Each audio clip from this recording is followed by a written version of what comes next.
जय श्री राम दोस्तों। मंदोदरी रावण की मृत्यु के बाद श्री राम से मिलने क्यों गई थी?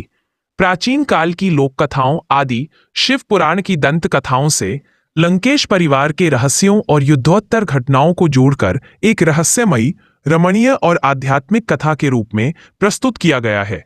लंका युद्ध समाप्त हो चुका था।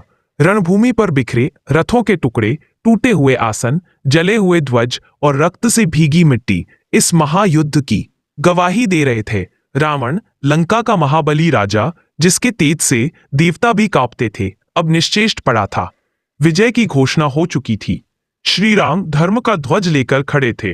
परंतु उसी समय लंका के राजमहल में एक और कथा जन्म ले रही थी। एक ऐसी कथा जो रहस्य, करुणा और अद्भुत आध्यात्मिक ज्ञान से भरी थी। यह कथा है मंदोदरी के श्रीराम के पास जाने की। परंतु वह केवल रावण की रानी बनकर नहीं गई थी, बल्कि एक गहन सत्य, एक छिपे रहस्य और एक महत्वपूर्ण भविष्य फल को लेकर गई थी। मंदोदरी वह रानी थी जिसके हृदय में छिपा था रहस्य। मंदोदरी कोई साधारण स्त्री नहीं थी। उनके जन्म के विषय में कई रहस्यपूर्ण कथाएं प्रचलित हैं। एक प्रचलित कथा कहती है कि वे मयासुर के यहाँ जन्मी थीं, परंतु उनमें दिव्यता का संचार हुआ था। कहा जाता है कि उनके जन्म के समय देवी पार्वती का आशीर्वाद उनके ऊपर था, इसलिए विष, क्रोध और अहंकार के घने वातावरण में भी उनका हृदय निर्मल रहा। मंदोदरी अत्यंत विवेकशील थीं। रावण के समस्त अहंकार, सामर्थ्य और वीरता के बीच वे ही थीं जो रावण को बार बार रोकती, चेतावनी देती थीं, स्वामी सीता का हरण अधर्म है, यह तुम्हारा अंत लिख रहा है। रावण ने नहीं माना। अहंकार ने उसके कान बंद कर दिए थे। मंदोदरी यह सब देखती रहीं, परंतु उन्हें एक और रहस्य का ज्ञान था।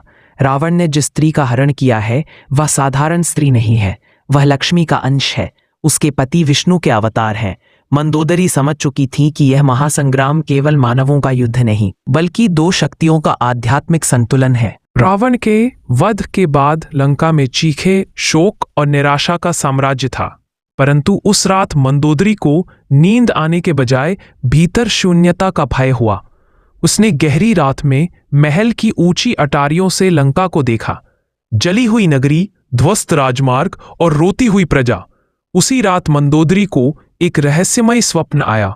उन्होंने देखा कि एक दिव्य प्रकाश लंका के ऊपर फैल रहा है और एक स्वर आ रहा है, धर्म की शरण लो, सत्य के मार्ग पर चलो, तुम्हारे पास अभी भी बहुत कुछ बचाने को है। मंदोदरी नींद से जाग उठी। यह केवल स्वप्न नहीं था, यह देव संदेश था। और तब उन्हें समझ आया, उन्हें श्री राम से मिलने जाना होगा। लेकिन क्यों? क्या केवल राजा की मृत्यु का शोक व्यक्त करने? नहीं, इसके पीछे एक रहस्यमयी कारण था। मंदोदरी श्री राम से मिलने इसलिए नहीं गई कि वो केवल राजनीतिक निर्णय चाहती थी। वो 3 प्रश्न लेकर गई थीं, जिनका उत्तर केवल श्री राम दे सकते थे। पहला प्रश्न, रावण की आत्मा कहाँ गई? मंदोदरी जानती थीं कि रावण शिव का महान भक्त था। क्या ऐसा महाभक्त सीधा लोकों से गिरकर नष्ट हो सकता है? नष्ट हो सकता है, या फिर वह किसी उच्च लोक को प्राप्त हुआ? मंदोदरी इसका उत्तर जानना चाहती थी। दूसरा प्रश्न, लंका का भविष्य किसके हाथ में है? अगर विभीषण को राजा बनाया जाए तो क्या लंका पहले जैसी गौरवशाली बनेगी? क्या श्री राम का आशीर्वाद उसे संकटों से बचा सकेगा? तीसरा प्रश्न, सीता कौन है? उनके भीतर एक कसक थी। सीता में ऐसा कौन सा तेज है जिसने रावण जैसे महाबली को नष्ट कर दिया? सीता में कौन सी शक्ति है कि जिन्हें छूने मात्र से रावण की शक्ति क्षीण हो गई? इन तीनों प्रश्नों का उत्तर पाने का साहस केवल मंदोदरी में था। स्वर्णिम महल के पत्थरों पर चलते हुए मंदोदरी उस प्रांगण तक पहुंची जहां श्रीराम, लक्ष्मण और वानर सेना खड़ी थी। उस क्षण की गंभीरता देखकर सभी मौन हो गए। रावण की रानी, विधवा, दुख से टूटी हुई स्त्री, परंतु उसके चेहरे पर अद्भुत तेज था।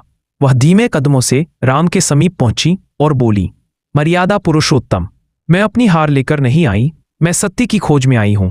राम ने विनम्रता से कहा, देवी, आप सदा सम्मान की अधिकारी हैं, अपना हृदय खोलकर कहे। मंदोदरी ने पूछा, क्या रावण का अंत केवल उसकी भूल थी या ईश लीला? श्री राम बोले, रावण महान था, परंतु अहंकार, उसने अपने विनाश का मार्ग स्वयं चुन लिया। जो शिव का भक्त था वह आज उनके ही नियमों को भूल गया। परंतु सत्य यह भी है कि उसका जन्म और अंत दोनों ईश कर्म द्वारा निर्धारित था। मंदोदरी के मन का पहला रहस्य ध्वस्त हो गया।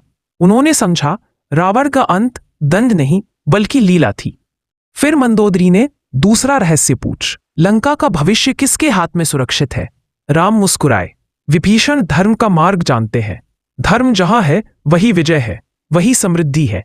लंका उनके हाथों में सुरक्षित है और मैं यह वचन देता हूं, लंका कभी पराधीन नहीं होगी। इस उत्तर से मंदोदरी के मन का बोझ उतर गया। यह निर्णय स्वयं श्री राम की इच्छा से हो रहा था और यही लंका का भविष्य तय करेगा। अब तीसरा प्रश्न, सीता कौन है? मंदोदरी ने कांपती आवाज में पूछा। हे राम, सीता के स्पर्श मात्र से रावण की शक्ति क्यों क्षीण हुई? उन्हें छूते ही रावण का तेज क्यों नष्ट हो गया? राम ने गंभीर होकर कहा, देवी, सीता ब्रह्मांड की आदि शक्ति है। वह लक्ष्मी का अंश है। जो उन्हें हानि पहुंचाना चाहे उसकी शक्ति क्षीण हो जाती है। रावण ने केवल एक स्त्री को नहीं, इस सृष्टि के संतुलन को छुआ था, इसलिए उसका विनाश हुआ। मंदोदरी की आंखों से आंसू बह निकले। अब उन्हें सब समझ में आ गया था। यह युद्ध केवल एक पुरुष और एक पुरुष का नहीं था। यह शक्ति और अशक्ति, धर्म और अधर्म, प्रकाश और अंधकार का युद्ध था। मंदोदरी का अंतिम प्रस्ताव था कि रहस्य अभी पूरा नहीं था। मंदोदरी राम के सामने और झुकीं और बोली, हे प्रभु, एक अंतिम विनती है। मुझे जात है कि आप विष्णु के अवतार हैं। मैं रावण की रानी हूं, परंतु मैं सत्य की ओर खड़ी हूं।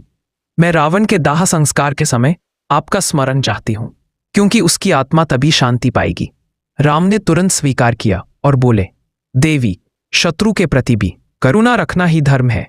मैं स्वयं दाह संस्कार के लिए उपस्थित रहूंगा। और ऐसा ही हुआ।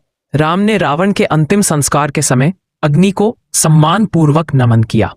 यह दृश्य अत्यंत करुणामयी और रहस्यमयी था, क्योंकि यह शत्रु के प्रति प्रेम नहीं, धर्म के प्रति सम्मान था। मंदोदरी श्री राम से मिलकर लौटी तो उनके भीतर कोई क्रोध, शोक या रोष नहीं था। उनके भीतर शांति थी। वह जान चुकी थी कि जो कुछ खोया वह समय का खेल था और जो मिलने वाला है वह भविष्य का प्रकाश है। उन्होंने विभीषण को ताज ग्रहण करने के लिए प्रेरित किया। उन्होंने लंका की स्त्रियों को सांत्वना दी। उन्होंने प्रजा को कहा, अहंकार का अंत ही जीवन का सत्य है। और इस तरह लंका में नया युग आरंभ हुआ, धर्म, नीति और स्थिरता का युग। तो मित्रों, अगर आपको ये कथा पसंद आई हो तो वीडियो को लाइक जरूर करें और ऐसी ही और दिलचस्प कहानियां सुनने के लिए हमारे चैनल को सब्सक्राइब करें। और आज यह वीडियो देखने के लिए आपका दिल से बहुत बहुत धन्यवाद। बोलो जय श्री राम, जय हनुमान।